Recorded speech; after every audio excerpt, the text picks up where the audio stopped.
que podamos hacer.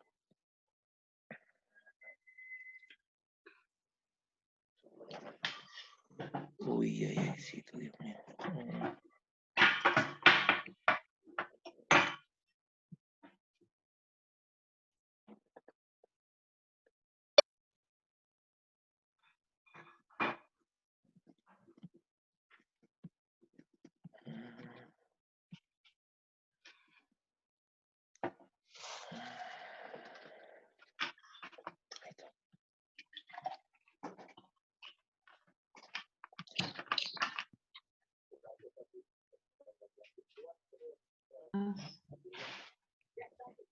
Ya. ¿Están viendo ahora la pantalla?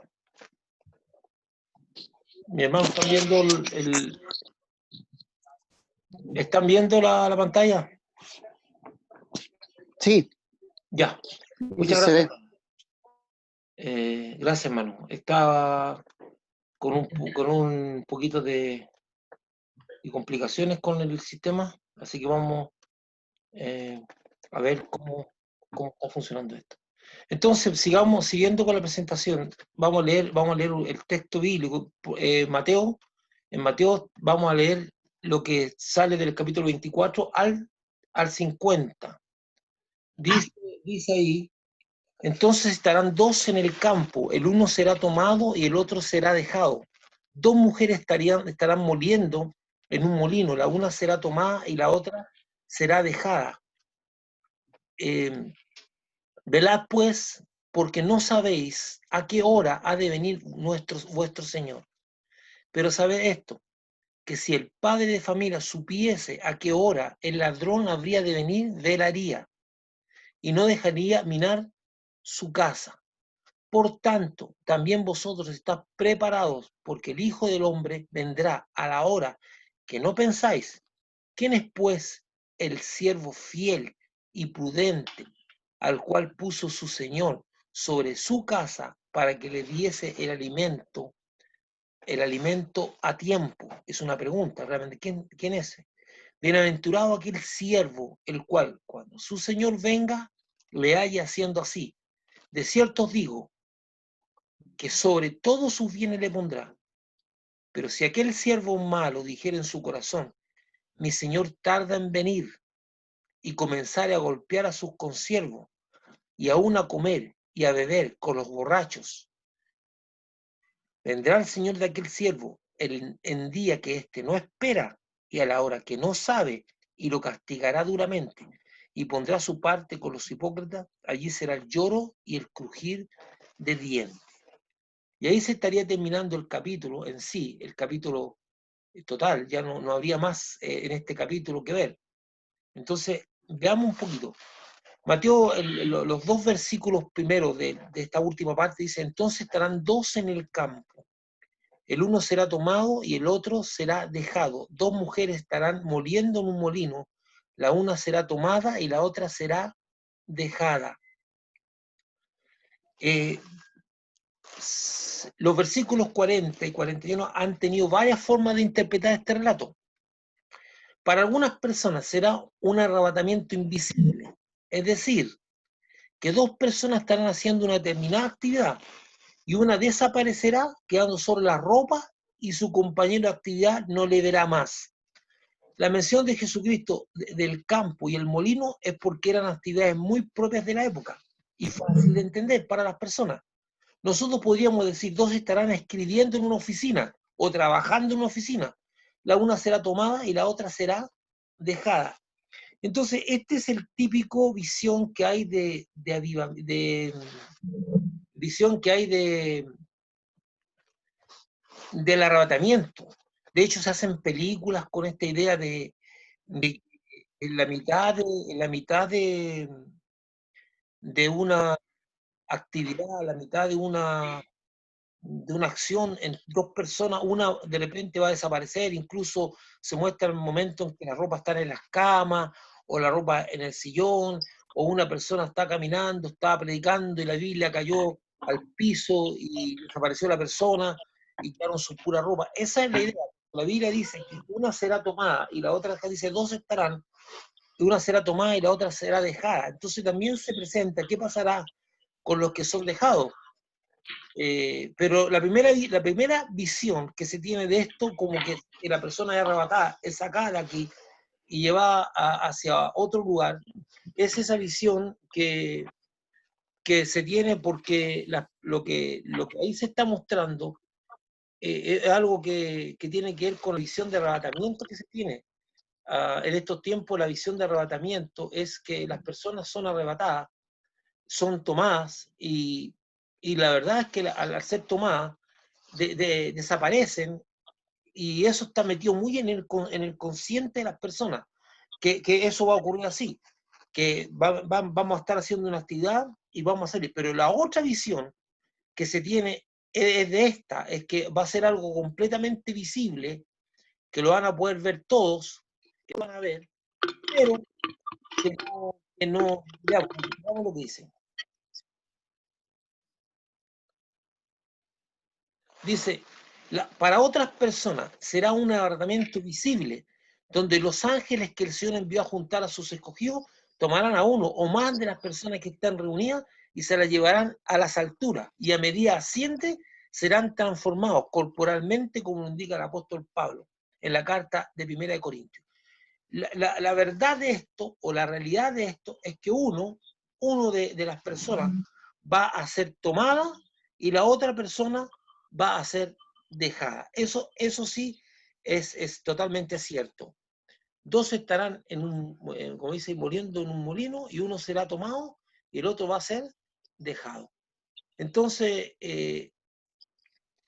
no, yo ahí lo dejo a criterio de cada persona, qué es lo que piensa cada persona, pero la realidad es que uno va a ser tomado y el otro va a ser dejado. Ahí en una foto, por ejemplo, se ve las personas ascendiendo al cielo. Entonces el Señor dice que, también en una parte dice que va a mandar a sus ángeles a buscar a su escogido. Por eso, para algunas personas el arrebatamiento es visible y para otros es completamente invisible. Veamos lo que dice Corintios. Corintios 15 dice, he aquí, os digo, un misterio. Está hablando en la última parte de la carta a Corintios, para que todos estemos en el mismo sentir. Pablo escribió cartas a la iglesia, ¿verdad? Y en una de las cartas menciona un poco lo que él dice: quiero hablarles de un misterio. Y aquí habla del misterio, dice: aquí os digo un misterio. Misterio es algo que es como está oculto, como que no sabemos, como que no todos saben. Dice: no todos dormiremos. Cuando se refiere al término dormir, no se está refiriendo al sueño, sino que está refiriéndose a la muerte. La idea dice: no todos morirán, pero todos, dice, todos seremos transformados en un momento, en un abrir y cerrar de ojos, a la final trompeta, porque se tocará la trompeta, y los muertos, dice, los muertos, dice, los muertos serán resucitados, incorruptibles, y nosotros seremos transformados. Es muy interesante porque esa transformación de la que igual habla, es, eh, es la transformación que se está esperando que nosotros tengamos cuando muramos. ¿Y en qué consiste esa transformación? ¿En qué va a consistir esa transformación? Esa transformación va a consistir en, en que nosotros vamos a cambiar de cuerpo. Y eso es re difícil poder entrarse en ese detallito. ¿Eh? Yo no quiero causar algún tipo de... Dice, vamos a cambiar de cuerpo, vamos a tener un cuerpo nuevo que tiene ciertas características que hace que ese cuerpo tenga ciertas cualidades diferentes. Tal vez un cuerpo inmortal. Mire, yo aquí lo que estoy hablando aquí es como especular, pero la idea es que vamos a tener un cuerpo nuevo. Algunas personas dicen que el cuerpo que vamos a tener se va a asemejar al cuerpo de Jesús resucitado, porque el Señor tuvo como una doble reencarnación, porque el cuerpo de Jesucristo cuando murió era un cuerpo completamente humano, totalmente humano, pero cuando el Señor se resucitó, se transformó, hizo cosas que a pesar de que tenía un cuerpo humano, hizo cosas que no eran tan visibles. Por ejemplo, tengo unos micrófonos abiertos y voy a cierren por favor todos sus micrófonos para que no esté ese ruido. Hizo cosas como, por ejemplo, él traspasó muralla. Para hacer el cuento corto, o sea, para hacerlo bien explicativo. Si ustedes se recuerdan, ellos están reunidos en una habitación, y de repente el Señor se aparece en medio de la habitación. Y ahí empieza el debate con respecto a Tomás. ¿Qué es lo que había dicho Tomás? Si yo no viere y no tocare, no voy a creer. Bueno, el Señor le dice, toca, y le muestra las manos. Tiene la misma forma de un cuerpo físico y aún conserva las huellas, pero tiene ciertas cualidades que son extraordinarias. Él no entró por la puerta, él se apareció. A todo esto, de ahí viene, de ese hecho viene la costumbre que tenemos los cristianos de celebrar con los ojos cerrados. Se dice que a partir de ahí, de que el Señor pudiera irrumpir en el lugar en cualquier momento, los cristianos, como respeto, oran con los ojos cerrados. Otros dicen que oramos con los ojos cerrados para no distraernos. Hay muchas cosas, pero ese cuerpo que tenía Jesús tenía cualidades especiales. De repente él ni siquiera se despedía. La Biblia dice que desaparecía a los ojos de los que lo estaban viendo. Ahora, como Jesús estaba en la tierra y le mostró las manos a Tomás y le dijo toca, y Tomás se arrodilló, entonces tuvo interacción, o sea, era un cuerpo que tenía la misma capacidad de tocar, de cosas, incluso de comer. Acuérdense que Jesús le tenía, bueno, no dice que comió, pero que tenía una parrilla con peces esperándolo en la playa. Entonces, de alguna manera, es un cuerpo glorificado, un cuerpo diferente. Algunos dicen que nosotros vamos a ser transformados a ese tipo de cuerpo, porque es el único cuerpo diferente que se dio en la tierra y que lo tuvo Jesús antes de ascender. Y con ese cuerpo nuevo Jesús ascendió. Pero para no, como decir, la idea no es tampoco estar especulando con respecto a esas cosas. La idea es que nosotros podamos plantear derechamente que Dios tiene un cuerpo preparado para nosotros y dice que vamos a ser transformados. Y que así sea, que Dios nos permita ser transformados. Sigamos adelante, dice, velad pues porque no sabéis a qué hora ha de venir vuestro Señor. Pero sabed esto, que si el padre de familia supiese a qué hora el ladrón había de venir, velaría y no dejaría mirar su casa. Por tanto, también vosotros estad preparados, porque el Hijo del Hombre vendrá a la hora que no pensáis. Y esto es sumamente importante.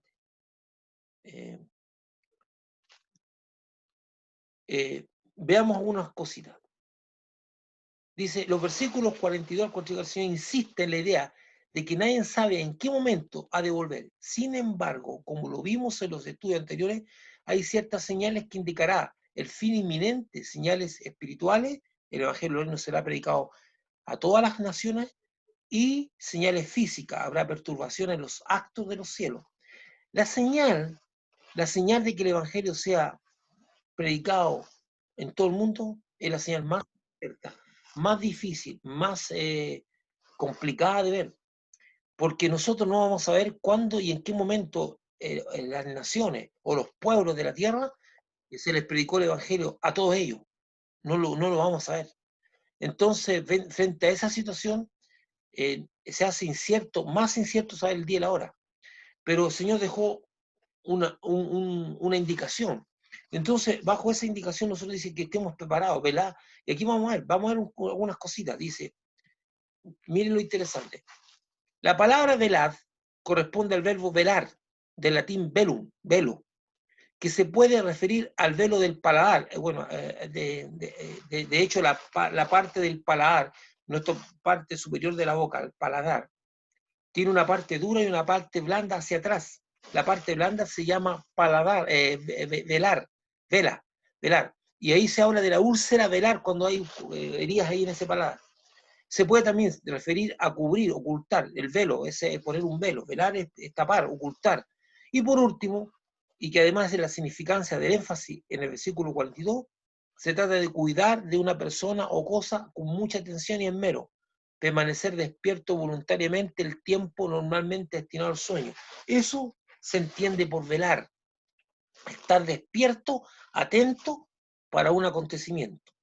Entonces, el Señor Jesucristo nos advierte de la importancia de mantener una actitud de permanente atención, porque no sabemos el momento en que se darán por cumplir las señales, y sobre todo la del Evangelio del Reino haya sido predicado en todas las naciones, y la hora de que venga el Señor se produzca. O sea, nos dice que, y aquí ustedes van a dar cuenta que la razón es doble. Aquí usted no piensa solamente que es porque vuelve el Señor. Aquí hay otra indicación que usted le va a encontrar mucho sentido. En Mateo 43 dice, pero ¿sabe esto? Que si el padre de familia supiese a qué hora el ladrón habría de venir, velaría y no dejaría minar su casa. Por tanto, también vosotros estáis preparados, porque el Hijo del Hombre vendrá a la hora que no pensáis. Bueno, Jesucristo nos enseña que en el versículo 43 y 44, que el conocimiento de la hora de la venida de un ladrón a nuestra casa nos permitiría estar preparados para impedir que las puertas de nuestro hogar fuesen forzadas o las murallas horadadas. Esa palabra minar significa horadar o romper. En distintas versiones usan la palabra hacer un hoyo de edificio, estar ahí mirando las cosas. Entonces, eso es el significado de ser robado. A todo esto, esa foto es una foto, digo yo, que es una pauta que dan las personas en algunos países para los que van a ser robados. Eso es una parte de la foto. Pero es la idea que una persona se está preparando porque sabe que va a venir el ladrón y ella se hace de algún elemento, ¿verdad?, para defenderse. Que es la idea de prepararse. Entonces el Señor dice que no sabemos la hora que ha de venir el ladrón, no sabemos la hora porque si lo supiéramos hoy a las 3 de la tarde va a venir el ladrón, yo a las 3 de la tarde lo estoy esperando preparado para espantarlo o para no dejar que irrumpa en mi casa, o llamando a la policía, no sé, Sin embargo, en la práctica, ningún ladrón, no hay ningún ladrón que desea anunciar con anticipación la hora de su venida a una casa que quiere robar. De esa misma forma, Jesucristo quiere que tengamos una actitud de permanente alerta en la espera de su venida, pues nos advierte que vendrá a la hora que no esperamos. Muy interesante esto, hermano. Una nota importante. En las palabras de Jesucristo siempre hay un trasfondo que va más allá del significado literal de las mismas.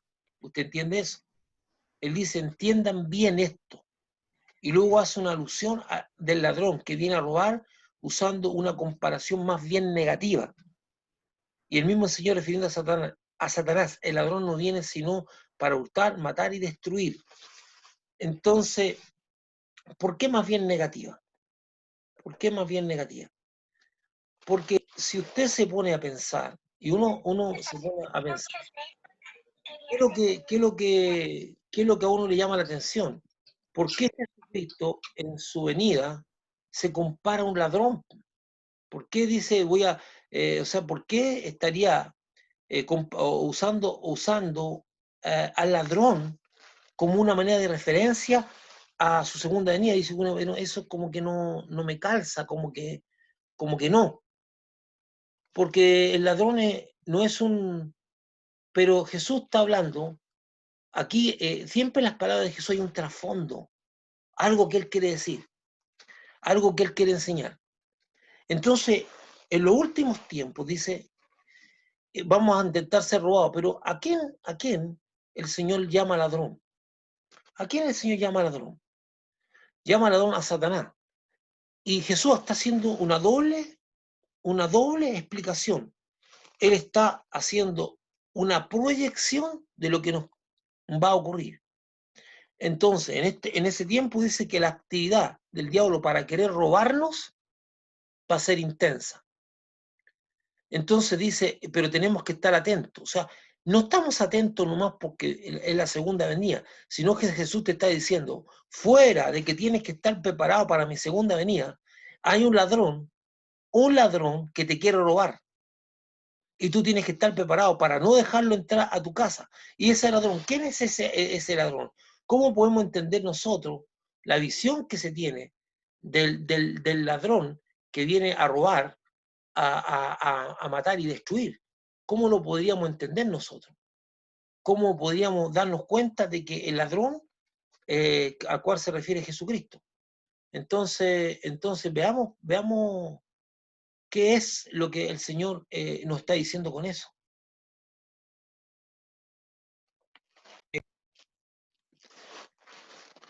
Jesucristo nos advierte de dos cosas que ocurrirán por las cuales debemos velar. Primero, su venida. Vendrá una hora inesperada y el diablo querrá robar nuestro hogar. ¿Qué es nuestro hogar? La comunión con Dios y la comunión con nuestros hermanos. Entonces el diablo va a querer interrumpir nuestra relación con Dios, porque los acontecimientos de los últimos tiempos son un motivo de distracción para la gente. Si usted se da cuenta, ¿qué es lo que hay más en el lenguaje de los cristianos ahora? ¿Qué es lo que más hay en el lenguaje de los cristianos? ¿Qué es lo que más podemos apreciar en el lenguaje de los cristianos en este tiempo? ¿Qué es lo que usted nota en lo que hablamos en todas partes? ¿Qué es lo que usted nota? Usted nota que en el hablar de nosotros, voy a sacar, usted nota que en nuestro hablar, ¿de qué es lo que más hablamos? Del coronavirus. Ya el tema llega a estar saturado. Lo único, la preocupación de los no creyentes y de los creyentes es el coronavirus. Puede ser que la preocupación llegue a tal punto que enferme a las personas y que nuestras conversaciones de la gloria de Dios y de la comunión con Dios, de los tiempos de oración, o sea, yo no digo, por favor, no me malentiendan, ni quiero que vaya a pensar eso, que debemos ser responsables con nuestra actitud frente a esta situación que estamos viviendo, porque la realidad es que la estamos viviendo, pero de repente todo tipo de conversación se genera en torno al asunto del coronavirus. Todo es, todo es coronavirus esto, coronavirus esto otro. Todo es como hablar de la cosa del coronavirus. Bueno, ¿acaso nosotros no podemos hablar de otras cosas que no sea eso? No podemos hablar de otras cosas que no sea tema. Este tema es tan preocupante que algunas veces ni siquiera oramos, es tan preocupante que ni siquiera tenemos comunión con los hermanos. Toda nuestra conversación gira en torno a esto. Entonces el Señor está advirtiendo, el ladrón también va a venir a robar, matar y destruir, y va a tener que querer robar. O sea, tú no puedes, ni debes dejarte robar, no puedes dejarte robar en el tiempo de comunión con tu Señor, en el tiempo de comunión con las personas que son tus hermanos. A pesar de que no podemos comunicarnos, sí podemos, definitivamente sí podemos estar en contacto como lo estamos haciendo ahora. Usted ha apartado este tiempo para el Señor y para tener comunión con su hermano. Y ojalá entre ustedes se puedan llamar y conversen y se estén animando. Eso es lo que debería estar ocurriendo. Pero dice que el ladrón viene y va a intentar robar. Entonces, nosotros no tenemos que dejarnos robar. Entonces Jesús apunta a dos cosas, a la claridad, porque Jesús dice que el diablo vino a robar, matar y destruir. Entonces, eso tenemos que tenerlo presente también. Esto no es solamente una idea de, de que nosotros vamos a vernos afectados con la segunda venida de Cristo, porque tal vez muchos de nosotros ni siquiera la vamos a ver, ni siquiera vamos a ver la segunda venida de Cristo. En Mateo 24, 45, 51, ¿quién puede ser el siervo fiel y prudente, el cual puso su Señor sobre su casa para que les dé el alimento a tiempo? Bienaventurado aquel siervo, el cual cuando su Señor venga, le haya haciendo así. De cierto os digo que sobre todos sus bienes le pondrá, pero si aquel siervo malo dijera en su corazón, mi Señor tarda en venir, y comenzare a golpear a sus consiervos, y aún a comer y a beber con los borrachos, vendrá el Señor de aquel siervo en día que éste no espera, a la hora que no sabe, y lo castigará duramente, y pondrá su parte con los hipócritas. Allí será el lloro y el crujir de dientes. Dura palabra, muy dura palabra. Porque aquí está hablando algo muy interesante, habla de siervos, habla de siervo. y dice que el siervo, ¿quién es aquel siervo que reparte el alimento a tiempo en su casa? Reparte alimento. De los versículos 45 al 51, Jesucristo hace una muy clara declaración de lo que Él espera de aquellos que le sirven. Es decir, todos los que han hecho de Jesucristo su Señor, somos servidores. Para nosotros, todos somos servidores, todos somos ministros. Para nosotros, los que hemos puesto nuestra vida en las manos del Señor, esto debería ser lo más preocupante, más que los acontecimientos que rodean el regreso de nuestro Señor Jesucristo. Porque estos pasajes apuntan a nosotros, a los que sirven. Todo lo demás, todas las señales, o sea, el fin del mundo va a llegar sí o sí. Es algo que no se puede. No sé si nos va a tocar a nosotros verlo o no, pero se nos advierte cómo debemos enfrentarlo. Pero aquí apunta a cómo debe ser cierta conducta de aquellos que son siervos del Señor. Estos pasajes nos muestran claramente que habrá sentencia de juicio para sus siervos, según haya sido su proceder. De los versículos 40, perdón. En el versículo 45, Jesucristo hace una pregunta con condición. ¿Quién es el siervo fiel y prudente que alimenta a los de su casa a tiempo? La Biblia llama comida a la palabra de Dios, porque dice que no solamente de pan vivirá el hombre, sino de toda palabra que sale de la boca de Dios. Nuestra alma se alimenta de la palabra de Dios. Y lamentablemente hay almas raquíticas, hay almas que están en condiciones de estar raquíticas porque no reciben palabra de Dios.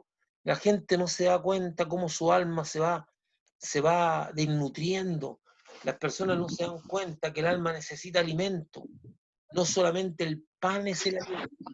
Nuestra alma necesita tener alimento, ser alimentada. Entonces, muchas veces las personas no se dan cuenta, no se dan cuenta que nuestra alma requiere de alimento. ¿Cómo nosotros nos damos cuenta que la alma está raquítica? ¿Cómo usted se da cuenta que su alma está muy raquítica? Usted se da cuenta que su alma está desnutrida porque cuando vienen los problemas no tiene recursos para enfrentarlos. Se desespera, se desalienta, se desesperanza, todo lo ve oscuro, negro, se deprime.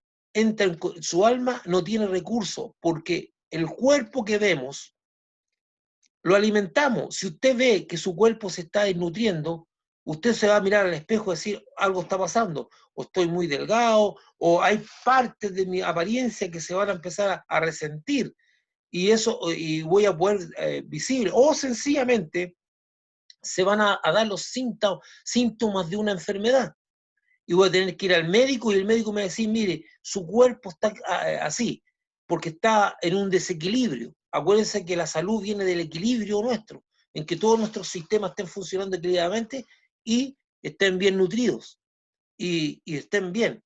Cuando hay un desequilibrio, nuestra salud se ve resentida. Entonces, pero ¿cómo podemos saber que la salud de nuestra alma está bien? El alma necesita ser alimentada, así como nosotros alimentamos nuestro cuerpo, el alma necesita ser alimentada. Y cuando usted no alimenta su alma, las consecuencias de su salud espiritual se van a ver. Entonces, usted, como yo le dije, como yo bendigo al Señor por su honestidad tan gigante, tan grande, Jesús dijo, en el mundo tendrías aflicción. Jesús nunca dijo que no íbamos a enfrentar dificultades en el mundo, que la íbamos a enfrentar, pero las dificultades rara vez usted la enfrenta con su cuerpo, la enfrenta con su mente, con su alma, las preocupaciones. Las personas algunas están llenas de preocupaciones, vienen como enfermedades como el estrés, el sobreestrés, ¿no? Viene enfermedades como la depresión, de repente hay momentos que las enfermedades físicas no tienen nada que ver con el cuerpo, tienen que literalmente con la mente. La mayoría de las personas dicen que las enfermedades del colon son de origen mental, de las preocupaciones. Normalmente cuando la persona no tiene recursos y se sobrecarga con la preocupación, ¿qué es lo que ocurre? Está comprobado por la gente que es científica, no por mí, que las defensas bajan y se hace más proclive a una enfermedad. Todas esas cosas están expuestas, están dichas. ¿Y qué es lo que pasa con las personas?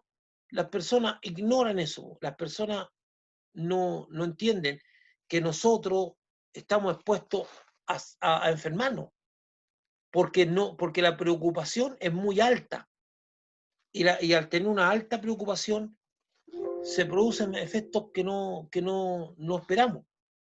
Entonces, el alma es la que va a responder, es la que va a responder a nuestras preocupaciones, es la que va a encontrar los recursos interiores. Cuando el alma está bien nutrida, cuando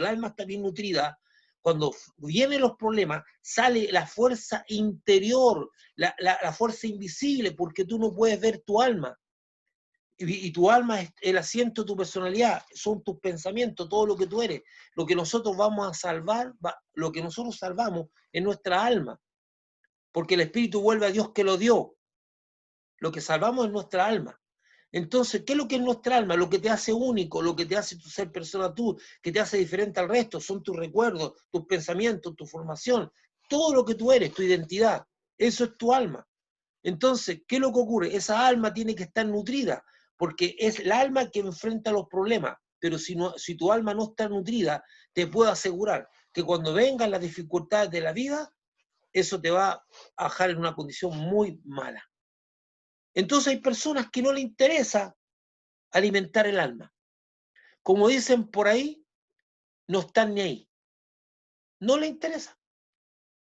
No les interesa preocuparse de qué está ocurriendo con su alma. Entonces eso trae como consecuencia que las personas vivan situaciones muy complejas y no las puedan sobrellevar. Entonces veamos. Jesucristo hace una pregunta con condición: ¿quién es el siervo fiel y prudente que alimente a lo de su casa a tiempo? No está hablando de comida física, está hablando de esa comida que yo le acabo de decir. La Biblia llama a la comida a la palabra de Dios, y él ha comisionado a hombres para que alimenten con fidelidad y prudencia en su casa. Entonces, él ha puesto a personas, fuera de que el alimento que tú tienes es la palabra de Dios, también Dios comisionó personas para que constantemente te estén alentando a la comida. Algunas veces somos como niños chicos.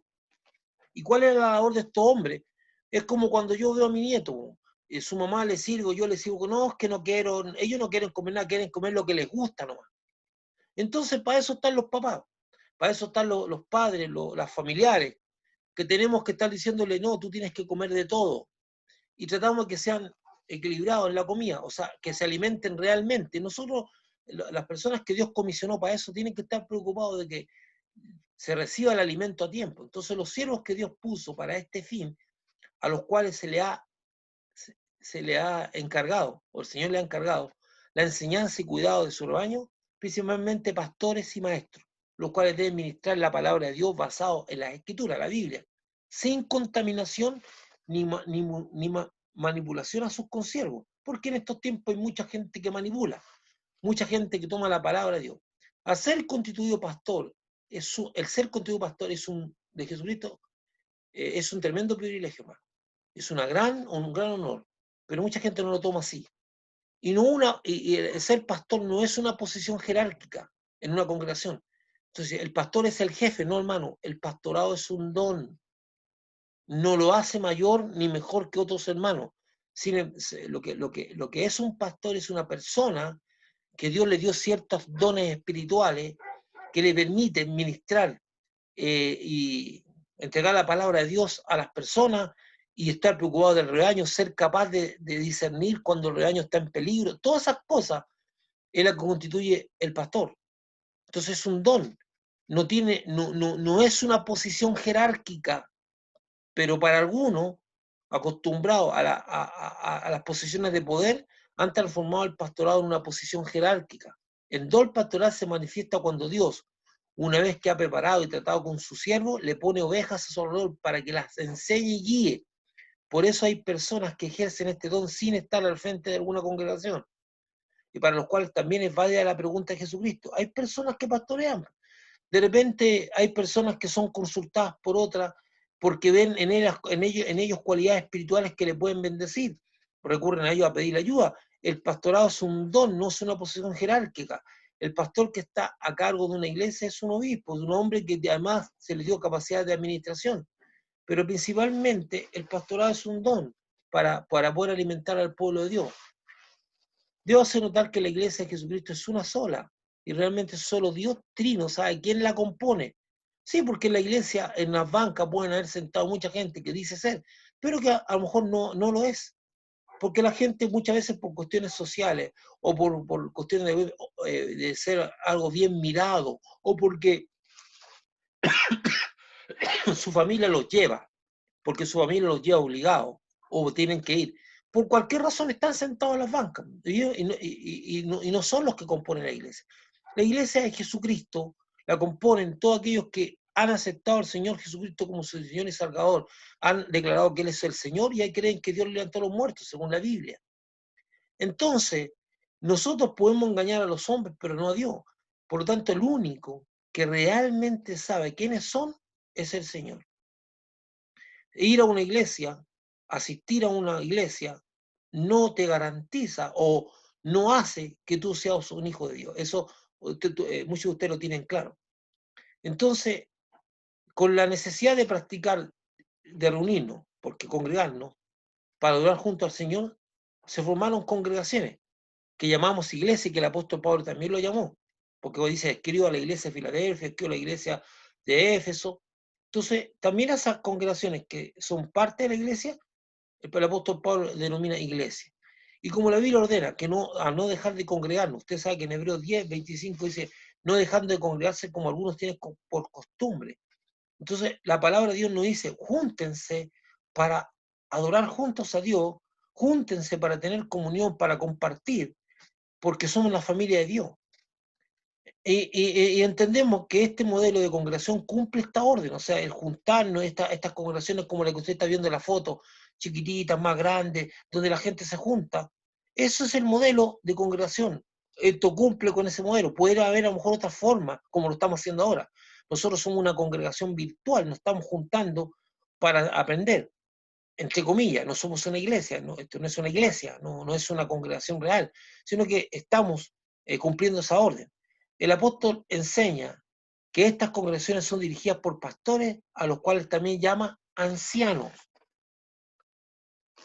Para poder entender mejor los versículos 46 al 51, veamos algunas cosas que dice la Biblia de estos siervos que llamamos pastores, y que en ningún momento Dios los estableció como jefe. Ustedes entenderían, ellos no son jefes, pero algunos de ellos se hacen jefes. En 1 Pedro 5, 1 al 3 dice, ruego a los ancianos que están entre vosotros, yo anciano también con ellos, y testigo de los padecimientos de Cristo, que soy también participante de la gloria que será revelada, apacentad, o sea, esto es cuidar la grey de Dios que está entre vosotros. Apacentar es mucho más que cuidar, porque es alimentar, cuidar, revisar, mantener, todo eso es apacentar.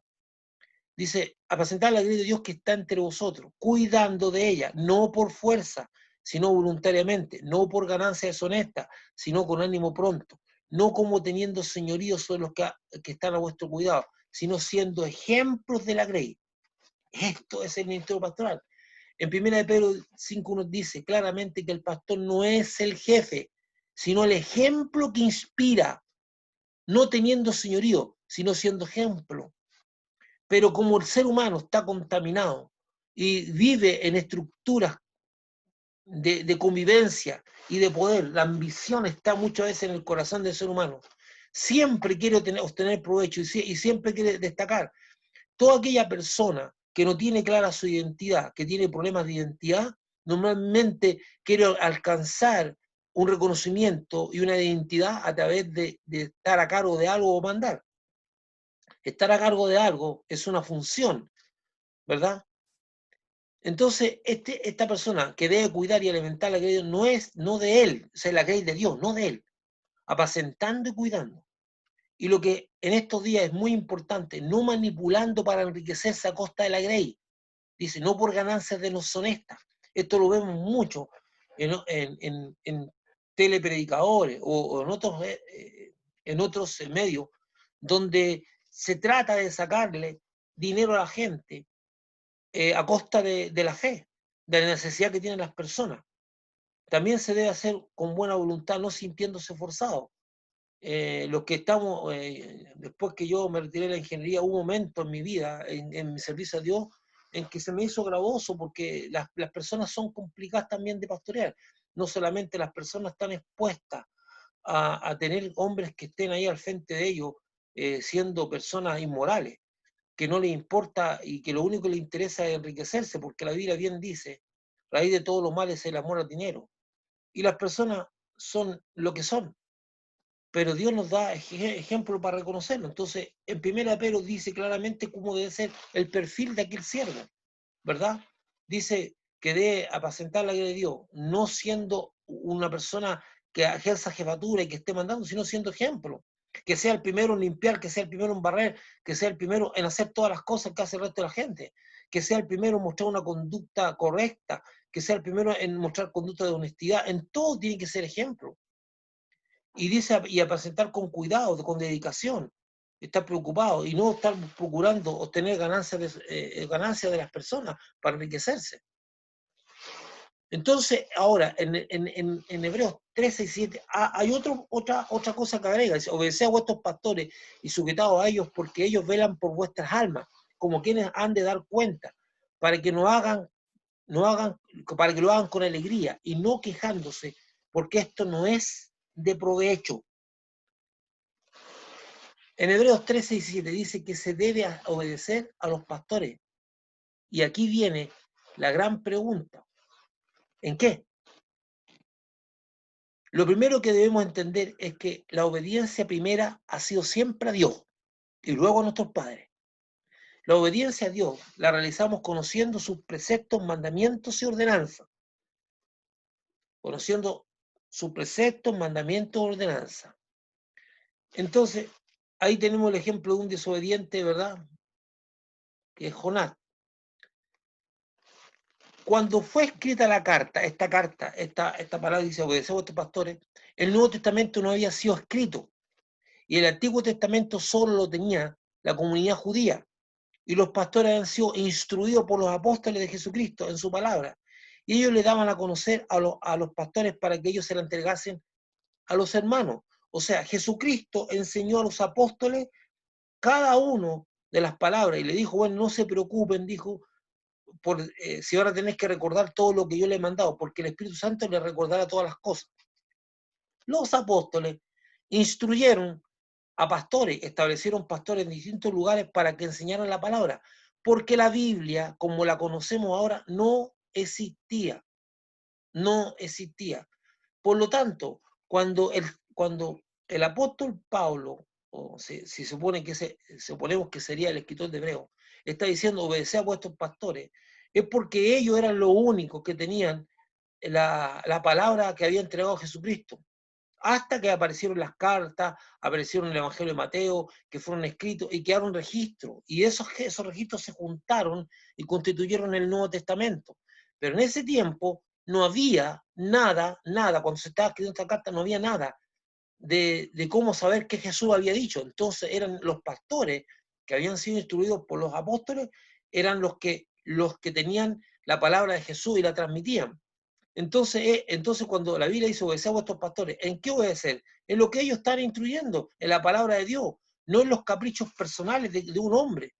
Entonces, el texto de Hebreos 13:7 dice que los pastores deben ser obedecidos porque velan por vuestras almas. La única manera de velar por el alma es evitar que esa alma peque, porque la Biblia dice que el alma que pecare morirá. Y cuando dice morirá no es que se vaya al infierno, es lo más terrible, el alma muerta en vida. Cuando una persona tiene el alma muerta en vida, es como un verdadero zombie, es como estar con un zombie, porque la persona que peca se va destruyendo a sí mismo. Nosotros fuimos hechos para pecar, nosotros no fuimos constituidos para vivir una vida de pecado, no estamos hechos para eso. El pecado no debe estar en nuestra vida. La gente se ríe porque hablar de pecado, estos canutos siempre hablando de pecado, que el pecado acá, que el pecado acá. A nosotros no nos interesa hablar del pecado. El pecado es desobediencia a Dios. Y es lo que muchas veces le trato de explicar a la gente. ¿Por qué Dios tiene todos esos preceptos? ¿Por qué Dios tiene todas esas cosas que tiene puestas ahí? Las tiene porque es como un manual. Si usted compra un refrigerador, compra una plancha, lo que compre, viene con una manual adjunto. Y a usted se le dice que le dé las instrucciones. Y si a usted se le dice, mire, cuando usted compre una plancha, no la meta en el agua. Porque si usted pesca una plancha y la mete en el agua, va a haber un cortocircuito y adiós plancha. La plancha no está hecha para planchar en el agua.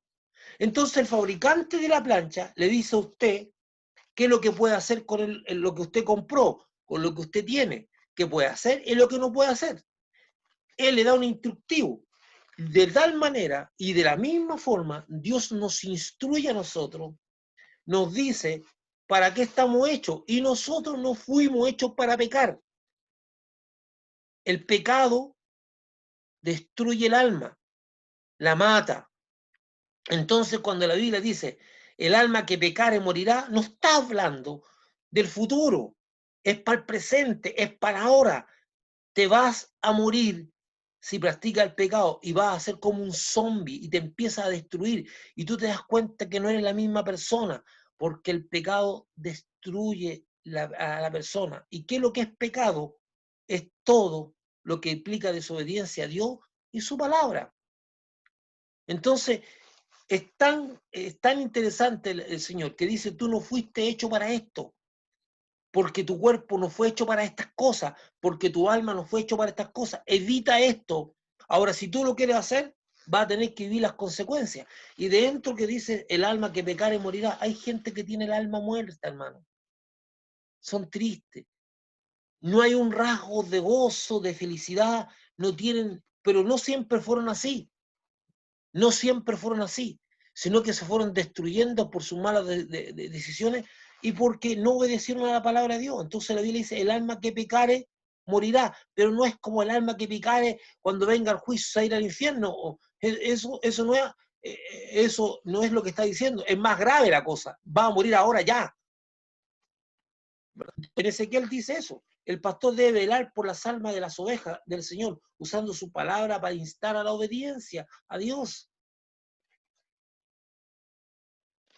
Entonces, actualmente contamos con la palabra de Dios, la Biblia, que nos muestra el camino de la obediencia. Como he dicho, la obediencia al pastor está referida a la palabra de Dios y no a sus caprichos o intereses personales. La autoridad de los padres nunca es reemplazada ni sustituida por la autoridad del pastor. Hay momentos en que ciertos hombres quieren intervenir hasta en la casa, en lo que hacen las personas. No, Dios puso a cada uno con su rol. Ya vimos qué es lo que espera Dios de los pastores, que enseñen su palabra, que sean ejemplos, eso.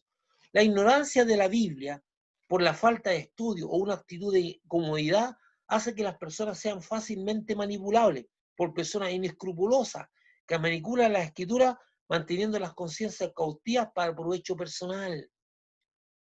Hay personas en las ciertas congregaciones o en las comunidades que realmente tienen una actitud de incondicionalidad, hermano. Consideran a esas personas como verdaderos dioses. Nosotros, los que estamos en el ministerio, somos personas. Dice, acordados de vuestros pastores que os hablaron la palabra de Dios, considerar cuál haya sido el resultado de su conducta, imitado su fe. Para cerrar estas consideraciones, veamos el texto de Hebreos 13:7, donde se nos llama a honrar a los pastores, velando por ellos y sus necesidades. Su manera de conducirse, conducta, debe ser considerada. Es decir, toda persona que es parte de una congregación debe examinar si la conducta de aquel que los pastorea es consecuente a la palabra de Dios que él enseña y que está en la Biblia. Producto de este examinar, imitaremos su fe. Es importante entender que la autoridad de un pastor, un siervo de Dios, no está basada en su asignación, sino en lo que representa con su vida. O sea, la autoridad es algo que se muestra. Yo me gano, mire, yo tengo un testimonio que a mí me sorprendió mucho, porque uno trata de agarrar todo lo que pueda de todos los lugares. Y eso es la visión que tengo yo, siempre aprender de donde vaya. Yo le conté que cuando me tocó hacer el servicio militar, yo era una persona que no tenía idea de nada. Me acuerdo que lo hice en la infantería marina.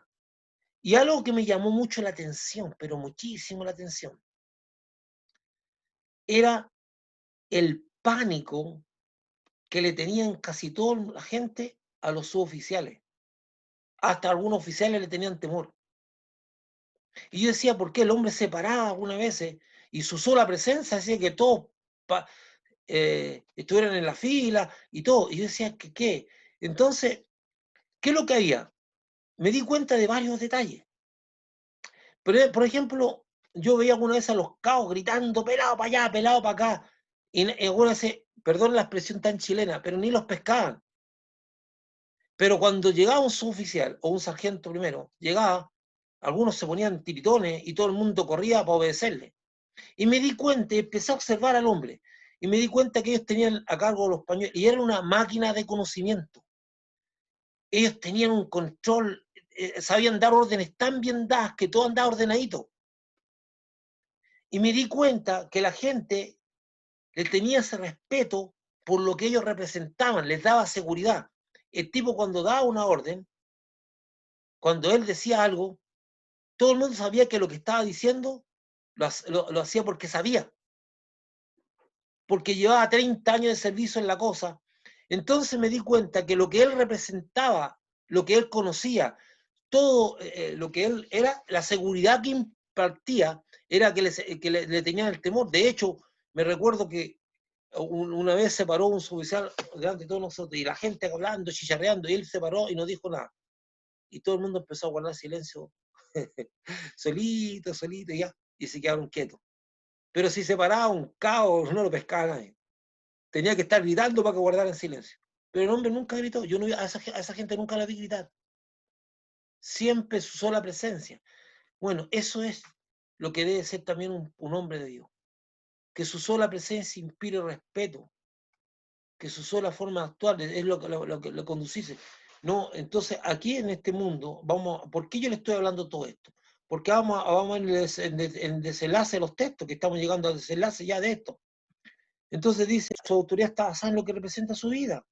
Entonces veamos un poco más. Dice, en Mateo, ahora volvamos a lo que, bienaventurado aquel siervo, el cual cuando su Señor venga le haya haciendo así. De cierto os digo que sobre todo sus bienes le pondrá. Ese siervo que tiene que alimentar a tiempo a la casa, que la tiene que mantener bien. Entonces dice, continuando con Mateo 24, 46 al 47, el texto que leímos hace un rato, el Señor en respuesta a la pregunta del versículo 45 dice que todo aquel siervo que se encuentre haciendo lo que él dice en la pregunta será feliz, porque el Señor lo declarará una persona de confianza y lo pondrá a administrar las cosas de su Señor, las cosas eternas. Entonces, pero miren lo que pasa, porque la gente dice, mira, hay incluso gente que no es de la iglesia o que no busca la Biblia o cosas, dice, siempre tiene una crítica a los sinvergüenza, pero claro, si eso es verdad. Entonces, miren lo que dice la Biblia. Pero aquel siervo malo dijera en su corazón, mi Señor tarda en venir, y comenzara a golpear a sus consiervos y aún a comer y a beber con los borrachos, vendrá al Señor de aquel siervo el día que éste no espera, el ahora que no sabe. Veamos. En contraposición a los versículos 48 los versículos 48 a 50. El otro habla del buen siervo. Nos habla de un siervo malo que se aprovecha de sus consiervos, maltratándolo y viviendo una vida disoluta, que una vida disoluta es una vida desordenada, una vida de exceso, una vida. Entonces dice que compartía con los borrachos. Mire, la Biblia dice que ningún borracho entrará en el reino de los cielos. Eso no significa que usted no, que está diciendo que usted no puede beber un vino, una copa de vino, no está diciendo eso, yo no tengo ningún problema con eso. Pero si usted se emborracha, usted ya cae en esa condición. Porque dice que ningún borracho, está hablando de la embriaguez. Dice, viviendo una vida absoluta, con los borrachos, dice, y haciendo todo tipo de cosas, o sea, una vida desordenada, una vida de exceso, una vida completamente ajena a los preceptos de Dios. Y que Jesucristo enseñó, pensando que el Señor tarda en venir. Una cosa debe ser muy bien entendida. Nuestro encuentro con el Señor se va a dar bajo las dos posibilidades. Una de ellas es que Él regrese en aquel día final y la otra es que nos llame a través de la muerte. Eso es lo que yo le quería explicar. Eso es lo que yo le quería decir. Esto cuando la Biblia dice, empieza a hablar del momento de las cosas, es que el Señor es el que determina el encuentro con Él, porque cuando usted se muera, va a ir a un lugar a esperar el juicio de Dios, y usted va a poder tener y visualizar la presencia de Dios, va a tener ese encuentro con Dios. O sea, ese momento llega a través de que el Señor venga y seamos transformados, o que nos vayamos, porque usted debe entender que cuando usted muere y es enterrado, su cuerpo se va a empezar a podrir y va a desaparecer y no va a quedar nada. Y como dice la Biblia, que va a volver al polvo, porque polvo eres y en polvo te convertirás. Sin embargo, nuestra alma es eterna. Su alma va a ir a esperar en un lugar el juicio del Señor. Y esa espera puede ser en forma agradable o no. Y si usted quiere saber más de eso, usted puede leer la parábola del rico, de Lázaro y el rico, o el rico y Lázaro, ¿verdad? Entonces, si usted quiere saber más de eso, pero la idea principal es esa, que el encuentro con el Señor se puede producir de dos maneras, o nos llaman, y eso es lo interesante, y esto es muy interesante, porque estos siervos consideran que su Señor tarda y voy a pasar, dice, y empiezan a maltratar a sus consiervos. Son muchos los hombres que muchas veces sirven a Dios y que abusan de las personas, y usan la palabra de Dios y el nombre de Dios para hacer cualquier barbaridad. Pero estas personas están siendo expuestas por Jesús en esto. Dice, y lo castigará duramente y pondrá su parte con los hipócritas. Allá será el lloro y el crujir de dientes. Por último, el versículo 51 dice claramente que una persona que ha sido un mal siervo, aprovechándose del rebaño del Señor, no quedará impune, sino que tendrá una gran deshonra. Dice que será castigado, siendo igualado a los hipócritas. Y ese castigo le significa llanto y gran temor. Dice, grande, ahí no habla del infierno, dice que su lugar va a ser puesto como los hipócritas. No sabemos en qué va a consistir ese castigo, pero dice que no dice que se trata del infierno, pero sí dice que será castigado y deshonrado. Dice el Señor en el texto, dice así, dice, y lo castigará duramente y pondrá su parte con los hipócritas, y allí será el lloro y el crujir de dientes, lloro y crujir de dientes, lamento, miedo y todas esas cosas. Entonces, terminamos, hermano, el análisis del capítulo 24 de Mateo. La última parte para mí es la más importante, porque es una advertencia que hace, todos los que estamos aquí somos servidores, servimos a Dios. Y no podemos andar maltratando a nuestros consiervos, no podemos andar aprovechando de la ignorancia de la gente. Si usted fue llamado por Dios, tiene que ser honesto, tiene que ser correcto. Si usted está sirviendo a Dios, usted tiene que actuar en un camino. Hay muchos cristianos que se aprovechan de la ignorancia de la gente para, para aprovecharse de ellos. Y muchos también se dejan aprovechar. Pero Dios dice que tiene preparado algo. Entonces la gente dice, mira, esta gente hace lo que quiere, esta gente son un sinvergüenza y no les pasa nada. Hermano, no es así.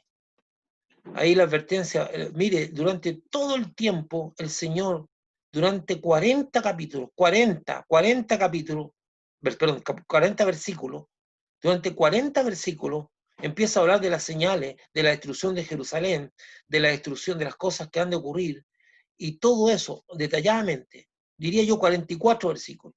Y los últimos 5 versículos, o 6 versículos, los dedica para una advertencia clara, no es para todo el mundo. Dice, tú estás muy preocupado de la señal de alta del fin, o a lo mejor te alcanza la muerte antes, y a lo mejor vas a ser parte de los siervos malos. Pero ahí dice, sé un siervo fiel, por eso me tomé la libertad de mostrar un perfil muy pequeño, muy simple, de lo que Dios espera de una persona que le sirve, principalmente los pastores. Espera que sean ejemplos, espera que sean personas, y usted no tiene ni un temor en examinar, dice, considerar su conducta, cuál es su conducta. La gente tiene temor, no, es que es el siervo de Dios, y esa cosa que se corre dentro del pueblo cristiano, que da hasta pena, de la intocabilidad del siervo, o sea, dice el ungido de Dios, si aquí no se trata de hacer nada contra él, si aquí la cosa es clara. Mire, hermano, Saúl era el rey de Israel, perdón lo que voy a decir, así la forma que lo hacía, pero era un cara dura, o sea, no significa que porque él tiene una visión puesta por Dios, uno no puede decir que era un cara dura. Todo el mundo sabía que era un cara dura. Y David también. David también. O sea, David permitió ciertas cosas. Ahora, como él era un hombre que se arrepentía y reconocía a Dios y le pedía perdón a Dios y reconocía su pecado, no como Saúl, que siempre andaba justificándose. Entonces, claro, o sea, el asunto es que las conductas, por ejemplo, el hecho de que David haya dejado impune a su hijo Amnón cuando violó a su hermana, le trajo consecuencias gravísimas. Y el hecho que haya tomado una mujer que era casada para hacerla su amante, le trajo consecuencias gravísimas. O sea, era un cara dura. Y no podemos decir que él fue el ejemplo. Nosotros no podemos poner, el único ejemplo que nos dejó David a nosotros es un ejemplo de fe, que es lo que destaca como de fe y de sumisión y de reconocer que era un hombre pecador y quebrante ante Dios. Pero si nosotros queremos ver ejemplo de un comportamiento como Dios quiere, vamos a Daniel, veamos a José. Esos son otras personas a las cuales nosotros que tenemos que mirar y que pagaron un costo alto. Entonces, por eso a mí me encanta la Biblia, porque no esconde las cosas. Él muestra la vida de las personas como son. Entonces, ¿qué es lo que nosotros tenemos que terminar? Que nosotros, la Biblia dice considerar sus conductas. Si yo veo que hay una persona que es completamente inconsecuente, entonces yo me aparto. Por eso debemos considerar, porque todos estamos en la condición de siervo y se espera de nosotros. Entonces, en Dios no existe la impunidad. Y no existe. Alguien pecó, alguien pagó. Y en el caso de nuestros pecados los pagó Jesucristo. No, esto no es gratis. Alguien pagó por nuestros pecados. Él tuvo ese amor tan grande para que todos nuestros pecados fueran pagados por Él. Y también hay otra ley que aquí que Dios dice y que es sumamente sorprendente. Dice el Señor que las consecuencias de tus actos no las puede evitar. Y muchos tendrán que dar cuenta de las consecuencias de sus actos. Porque muchos de los que están ahí manipulando la palabra y usando el nombre del Señor Jesús para aprovecharse de la gente, tendrán que dar cuenta al mismo Jesús de lo que están haciendo. Entonces, los últimos versículos, el Señor los dedica a lo que es importante. Estás preocupado de cuándo va a venir el Señor, estás preocupado de lo que está pasando. Está bien, me parece bien que, y Dios, el Señor Jesús se tomó su tiempo para entregar, pero dice que es más importante cómo tú te conduces, cómo tú andas. Y ahí tenemos que examinarnos cada uno de nosotros los que estamos escuchando. Con eso yo termino el capítulo 24 de Mateo, de las señales ante el fin. Puede que, hermano, yo no pretendo agotar el tema. No, ese capítulo tiene para muchas otras cosas. Solamente les puedo decir que esto es lo que Dios puso en mi corazón a abordar. Podrá que vengan otros hombres y tomen otros aspectos que también le pueden enriquecer en su vida. Pero es lo que Dios puso en mi corazón para poder bendecir su vida y la mía también, por supuesto. Así que dejo la palabra para el que quiera decir algo, empezar algo, si no, damos por terminado, ya se pasó bastante la hora, hemos llegado, estamos a 5 minutos de la una.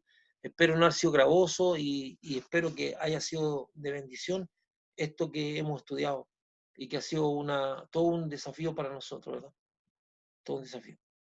Entonces dejo la palabra para el que quiera expresar algo. Si alguien tiene que decir algo, si no, daríamos por terminado y orar por Yamira, que no se me vaya a olvidar.